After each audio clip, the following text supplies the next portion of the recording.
Daniel Padilla, tahimik pa rin. Hanggang ngayon, after breakup nila ni Catherine Bernardo at after mabu at masigawan ng cheater ng mga fans sa Asia Artist Award 2023. Kahit tahimik si Daniel Padilla ay hindi pa rin siya nakaligtas sa mga malamata-agila ng mga netizens. Dahil etong Pasko na ito daw ang pinakamalungkot para kay Daniel Padilla dahil hindi niya nakasama si Catherine Bernardo sa unang pagkakataon. After 11 years, ang kanilang relasyon bilang magnobyo at magnobya. Samantala si Catherine Bernardo naman ay nag-celebrate ng kauna-unahang Pasko na wala si Daniel Padilla ngunit naiiba naman ito sa sitwasyon ni Daniel. Dahil si Catherine ay nag-celebrate ng Christmas na masaya kasama ng kanyang pamilya at kaibigan na si Alora Sasam.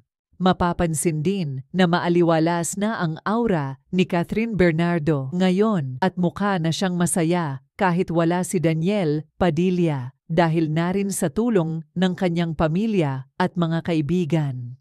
Kamakailan ay nagbakasyon si Catherine sa beach para makapag-unwind at makapaghanda na rin sa mga upcoming projects nito next year. Matatandaan na sinarado na ng tuluyan ni Catherine ang kanyang pinto para kay Daniel Padilla at sinabing hindi na siya babalik at mag-move forward na lang daw siya. Kaya naman maraming mga fans ni Catherine ang nagdiwang sa kanyang Instagram post dahil majority kasi ng mga fans ni Catherine ay ayaw na nilang makipagbalikan pa siya kay Daniel Padilla dahil masasaktan lang daw siya ng paulit-ulit at lolokohin lang daw siya ulit ni Daniel.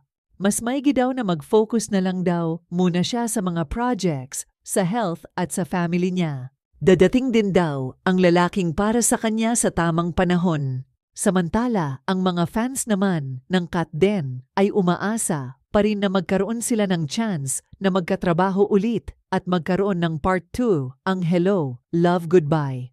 Umaasa sila na makita nila muli ang kanilang mga idolo sa big screen dahil sabik na daw nilang makita ang mga nakakakilig na eksena ng Katden.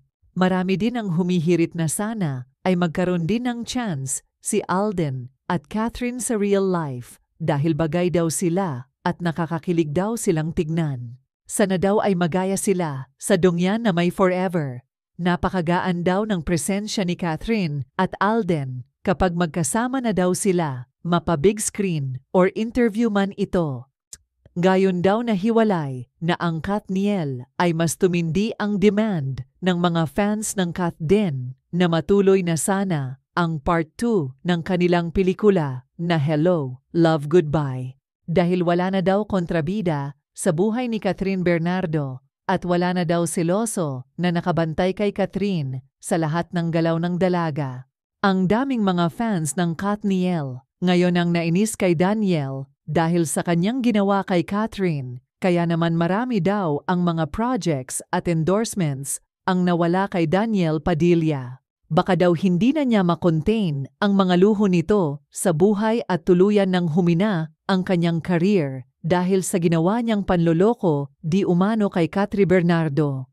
Hanggang ngayon ay ayaw pa rin magsalita ni Daniel Padilla. Hiling naman ng mga fans ay sana umamin na lang siya kung ano talaga ang tunay na nangyari dahil deserve naman daw ng mga fans ang katotohanan. Ano po ang masasabi niyo sa talakayang ito? Kung mayroon kayong payo, opinyon, saloobin o kuro-kuro, please leave a comment. At kung nagustuhan nyo naman ang video na ito, give me a thumbs up, hit the notification bell para updated kayo sa mga bagong videos and don't forget to subscribe. Salamat po.